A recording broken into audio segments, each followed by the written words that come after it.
My name's Jenna Davis, and just over a year ago, I came closer than I'd like to admit to losing everything I'd worked for, my home, my job, my independence. It didn't happen suddenly. It wasn't some big dramatic event.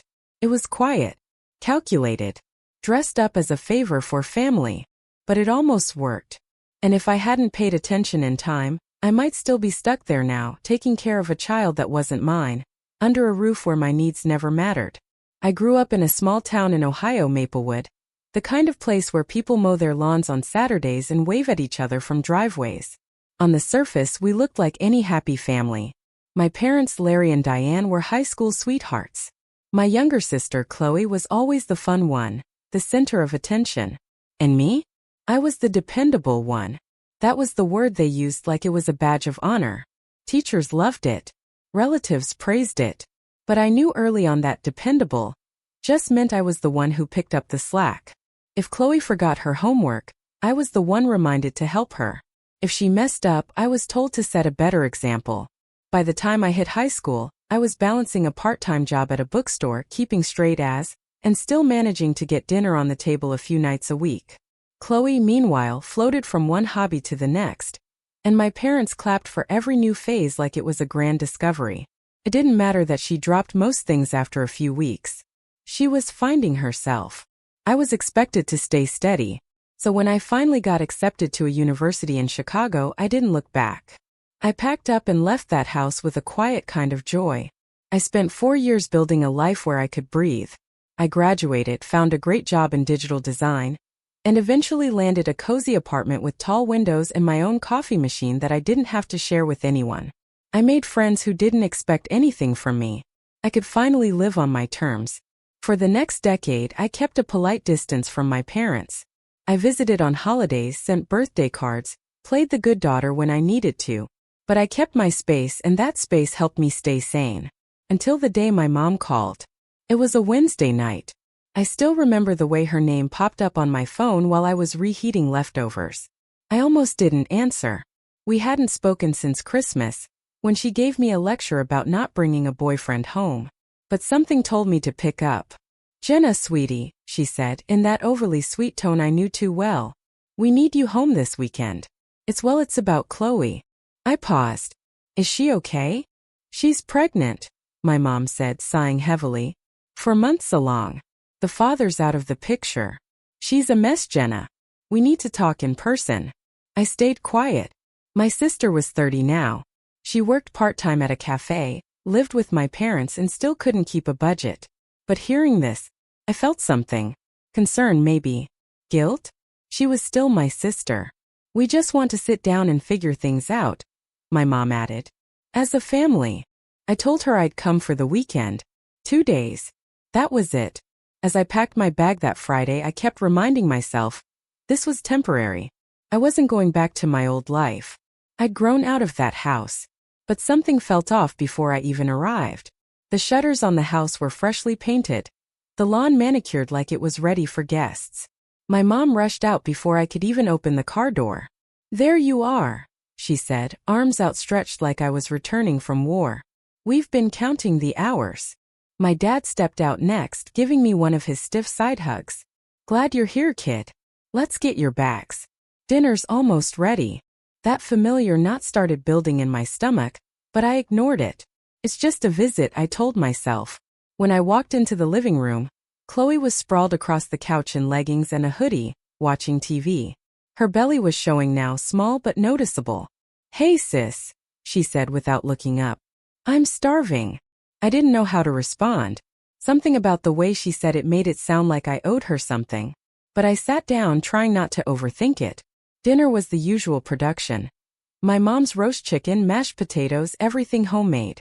We talked about work, the weather, my dad's recent knee surgery. But once dessert was on the table, the mood changed. "So Jenna," my dad said, slicing into a pie. "We've been talking. About the future." "Chloe's baby, you mean?" I said, already wary. "Well, yes. But also the house. The family. We think it makes sense for you to come back home for a while." I blinked. "Back to Maplewood? You could work remotely," my mom added quickly.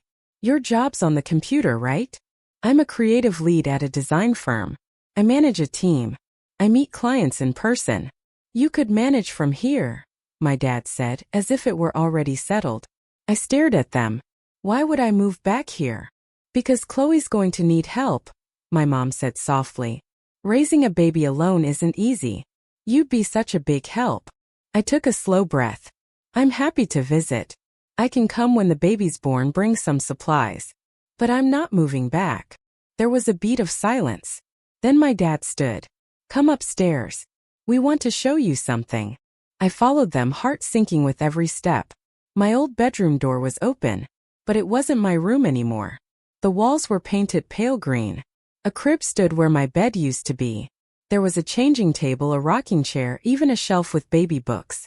What is this? We turned it into the nursery, my mom said proudly. Isn't it sweet? I couldn't speak. I just stared at the room where I'd written college essays and cried after breakups, now filled with pastel blankets and diapers. Where am I supposed to sleep this weekend? The pull-out in the den, my mom said, already halfway back down the hall. That night, lying on a lumpy sofa with no door, and the TV humming from the next room, I started piecing things together. They hadn't asked me to help. They'd assumed I would. They'd built a whole plan around it, and I was just expected to go along with it. The next morning, my mom mentioned that they still needed to paint, once you're settled in. And my dad casually asked how long I'd be staying. I'm going back Sunday, I said flatly. They both exchanged that look. The one that said she doesn't get it yet. But I did. I just wasn't ready to admit it out loud. I didn't sleep much that night. Every time I closed my eyes, I saw that nursery. My old room. The one place that was supposed to still be mine. Now it had soft lighting and alphabet letters hanging on the walls. No one had even asked me. They just decided I wouldn't need it anymore. The next morning over coffee, my mom casually mentioned that the nursery would really pop with a fresh coat of lavender paint. We figured you'd want to help decorate it once you're settled in, she said, like it was already understood. My dad chimed in about finances, mumbling something about how an extra income in the house would help cover rising costs. That was the first time it really hit me. They weren't just hoping I'd stay. They were counting on it. Financially, logistically, emotionally, like I was some missing piece of a puzzle they had already started putting together. I still have a lease, I reminded them. My job's in Chicago. My life is there. But you can work from anywhere, my dad said, waving his hand like it didn't matter. And you're not tied down. No husband. No kids. The way he said it stung more than I expected. Like my freedom was a mark against me. You've always been the one we could rely on, my mom added softly. There it was. That old guilt card. Dependable Jenna. Always steps up. Always says yes. That afternoon, I went into the guest bathroom to grab a charger and ended up poking around my dad's office. I wasn't looking for anything in particular, but something felt off. In one of his drawers, I found a folder of overdue bills, medical statements, credit card balances they hadn't mentioned, a second mortgage notice. So that was the missing piece. They weren't just doing this for Chloe. They were in trouble, and I was the solution. My income, my labor, my dependability. Later, while I was helping bring groceries in from the car, the next surprise came in the form of a passing comment from their neighbor, Mrs. Hollins. We're all so happy you're moving back, Jenna, she said cheerfully. Your mom told us you'd be taking care of the baby full-time. Such a blessing for Chloe. She's lucky to have you. I stopped walking. They've been saying that? I asked. Oh yes. Diane's been telling everyone how relieved she is that you're back for good. Said you're transitioning to remote work and everything. I smiled tightly and kept walking, heart pounding. I hadn't agreed to anything. Not one single word. But somehow everyone else already knew the version of the story they'd written for me. That evening I confronted them. I asked calmly at first why they were telling people I was moving back permanently. My mom looked surprised. Well, we just assumed. That I'd give up everything? I snapped. That I'd put my entire life on hold because Chloe made a bad choice again? Chloe stormed off crying. So my baby's a mistake now? Is that what you're saying? No, I said, trying to stay level. But this situation wasn't mine to fix. You're always so selfish, she yelled from the hallway. The conversation went nowhere. And somehow, by the end of it, I found myself agreeing to stay another week. Just one more week, I said. Just to help them get things sorted. I regretted it the moment the words left my mouth. 1 week turned into 2. Then a month. Every time I got close to packing up, something else came up. Chloe had a rough night and needed me to drive her to the doctor. My dad needed help with financial paperwork. My mom asked me to run a few errands since you're home anyway. I kept working remotely, but I wasn't focused. I'd have Zoom calls interrupted by knocks on the den door. Chloe would text me from the next room, asking me to heat up soup or browse baby strollers online. If I said no, she complained that I was cold or distant. Then my parents would lecture me about being part of the family. The pressure was quiet but relentless. If I wanted privacy, I was being dramatic. If I asked to leave for the weekend, I was abandoning them. I started canceling plans without realizing it. Friends from Chicago texted. I told them I was just helping out for a bit. They didn't push, but I could feel the distance growing. Then one afternoon, I missed a call from a real estate agent I'd been working with back in Chicago. When I called her back, she sounded confused. I was just following up, she said. Your mother called to cancel your apartment viewings. She said you decided to stay in Ohio permanently, but I wanted to hear it from you. My blood ran cold. I never told her to do that, I said. She paused. Oh wow. Okay. I'm sorry. I'll restore your appointments. I went straight to my mom. I was helping, she said with a shrug.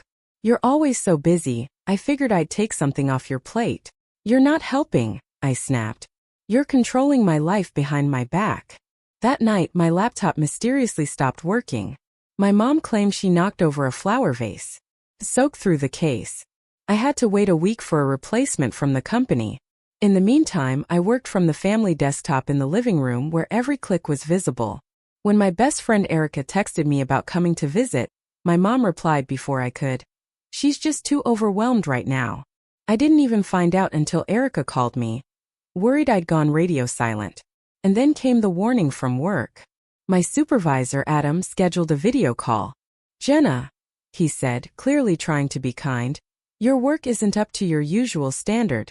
Missed deadlines, unclear communication. Is everything okay? I tried to explain. Family emergency. Temporary situation. But I could hear it in his voice, concern turning into doubt. I can give you 2 more weeks, he said. But we need our senior designer fully back after that. I closed my laptop and stared at the blank wall in front of me. This wasn't temporary anymore. This wasn't a visit. This was a slow, quiet erasure of my life. That evening, I walked into the hallway and stopped just outside the living room. My parents and Chloe were talking. They didn't know I was there. She'll stay, my dad said. She always gives in when you push her hard enough. But is it even legal? Chloe asked. I mean, she hasn't signed anything. We're working on a family care agreement, my mom said. She'll be listed as the live-in caregiver once the baby's born. Then it's official. She's still talking about going back to Chicago, Chloe said. She won't, my dad replied. We've already invested too much into this plan. I stood there frozen. They weren't waiting for my help. They were locking me in. Like I was just a role they could assign. And they were almost right. Almost. But something in me snapped wide open. The years I spent building myself up, the space I carved out on my own, it wasn't going to disappear because they decided it should. That night, I sat in the den, phone in my lap, and started to plan. Slowly. Quietly. But seriously. They thought they had me cornered. They didn't know I was done playing my part. I didn't sleep that night. I sat on the pull-out couch in the den, staring at the ceiling, thinking about everything I had overheard. They weren't confused or stressed. They weren't trying to work things out as a family. They had made a plan. A whole plan.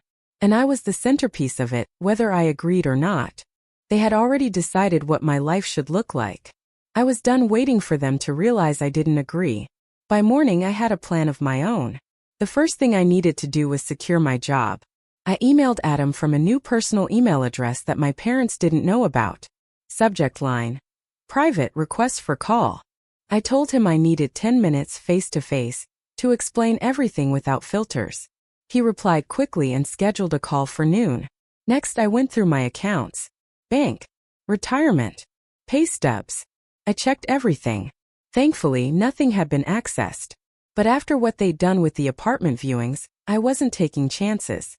I set up two-step authentication, opened a new bank account at a branch in a neighboring town, and started moving my savings over. Then I called the only person I could really trust, my best friend Erica. I need to disappear for a few days, I said. And I need you to not ask a lot of questions. She didn't even hesitate. You can stay with me. No one will find you here. She lived just outside Milwaukee. A few hours' drive, far enough to put distance between me and this house, but close enough to feel reachable.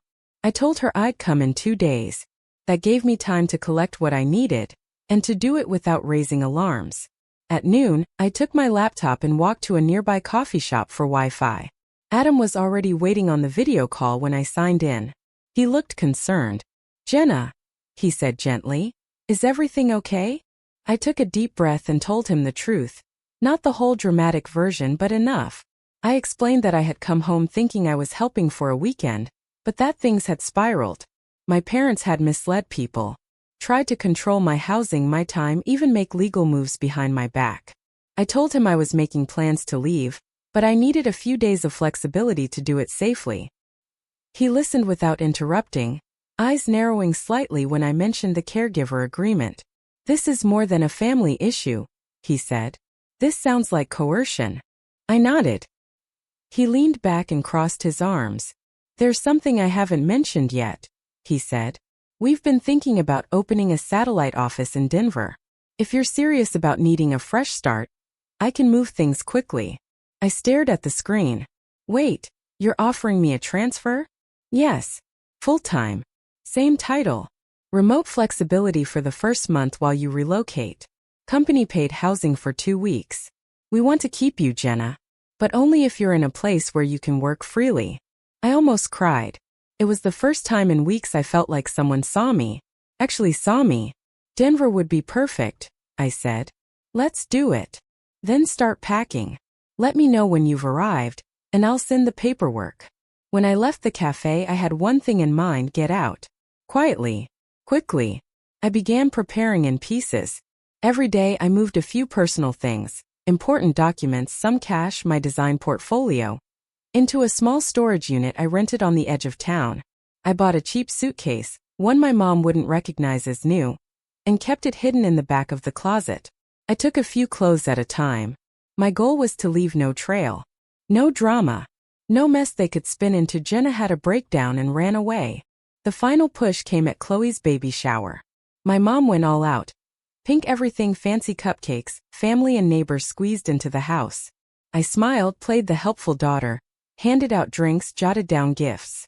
I did it all like I'd accepted my role. But halfway through, one of my aunts raised her glass and said, "To Jenna, for making the ultimate sacrifice, giving up her job to help raise this little one. That's what real family looks like." People clapped. Some cried. My mother beamed. I stood there frozen, holding a tray of cheese cubes, heart racing. I hadn't told anyone I was staying. I hadn't agreed to anything. But they had decided the story for me. And they had shared it with the world. After the party, I asked my mom why she told everyone I was staying. "It's what's best," she said softly, like that made it okay. "Sometimes you have to step up, even when it's not easy." "You don't get to make that call for me," I said. Her expression didn't change. "You'll understand when you're older." That night I finished packing the suitcase. I left a short note for Chloe. Nothing dramatic. Just enough to let her know that I cared, but that I had to go. I hoped one day she'd understand. The next morning, I got up early and told my mom I was running out to grab breakfast pastries. She didn't question it.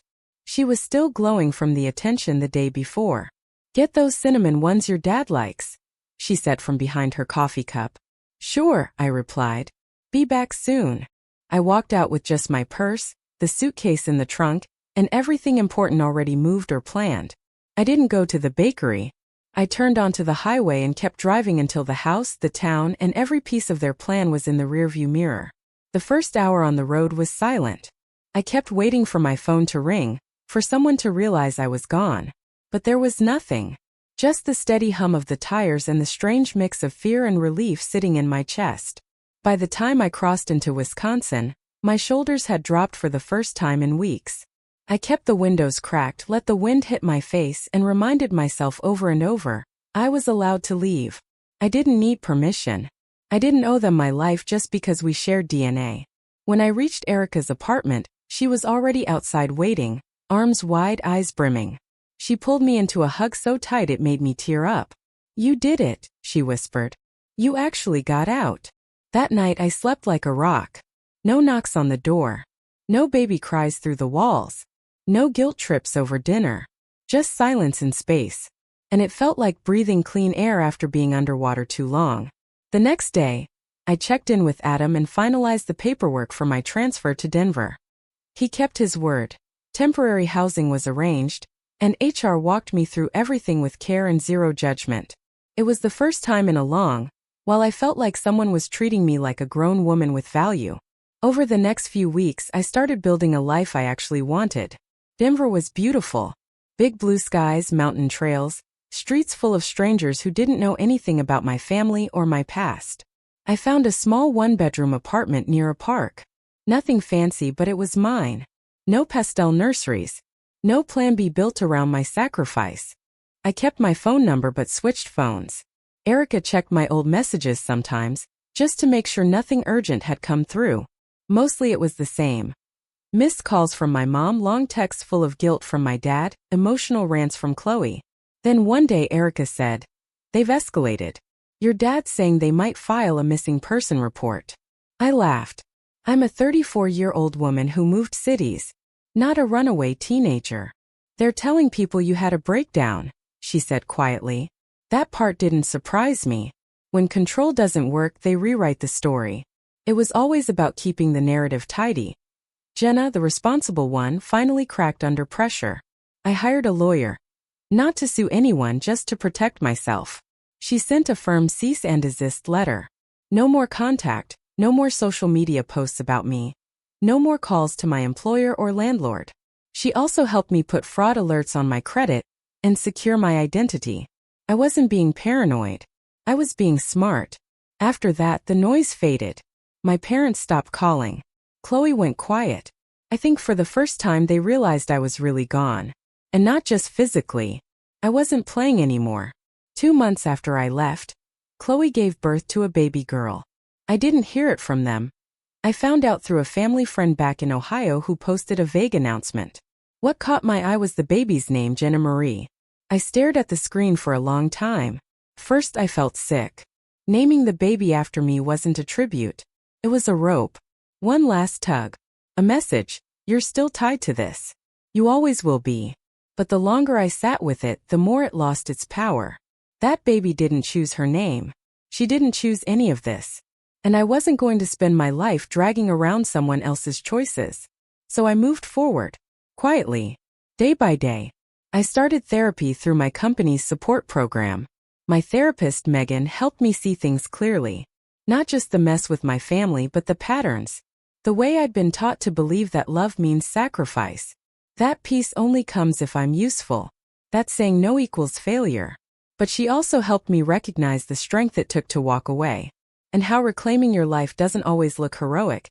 It often looks like moving boxes in silence, saying no on a phone call, or sitting alone in a new apartment trying to decide which lamp to buy. My job kept me grounded. I dove into new projects with focus I hadn't felt in years. I took walks in the evenings, cooked for myself again. I even signed up for a pottery class just because I wanted to make something with my hands that had nothing to do with anyone else. Took time, but I built something new. Not flashy, not perfect, but mine. Then one day I got an email.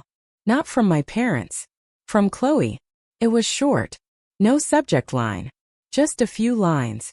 Parenting is harder than I thought. I think I understand now why you left. I'm sorry I didn't back you up. I stared at it for a long time. It wasn't an apology, not fully. But it was something. A start. I didn't respond right away. I let myself sit with it. I asked Megan what she thought. She said, "You don't owe anyone anything. But if it feels right to open a door, even just a crack, you get to choose the terms." When I replied, I kept it simple. "Thanks for reaching out. I hope you and the baby are doing okay. I'm open to hearing more when you're ready. No promises. No bridges built too fast. But no doors slammed either. And that's how things began to shift. Slowly. On my terms. Months later, I visited Ohio for a day. Not to stay. Just to attend a wedding of an old friend. I stayed in a hotel. I didn't tell my parents. But I met Chloe at a cafe neutral ground. She looked tired but clearer somehow. We talked for half an hour. Mostly about the baby. I listened. She didn't ask me for anything. That was new. As I stood to leave, she said, I didn't get it before. Why you left? I thought you were selfish. Now I get it. You showed me it was okay to choose something else. That moment didn't fix everything. But it felt honest. And sometimes that's enough. Now, a year after I drove away from that house with a bag in the trunk and no plan beyond survival, I sit in my Denver apartment watching the snow fall. The window glows with soft light. A mug of tea sits on the table. My friends are coming over tonight. People I chose who chose me back. Not because I'm useful, not because I'm the responsible one, but because I'm me. And I think that's the lesson that stuck the most. Family isn't who needs you the most. It's who values you the most. And if you're the one always holding everything together, maybe it's okay to let go. You don't have to burn bridges to walk away. Sometimes you just need to close the door quietly behind you and start again.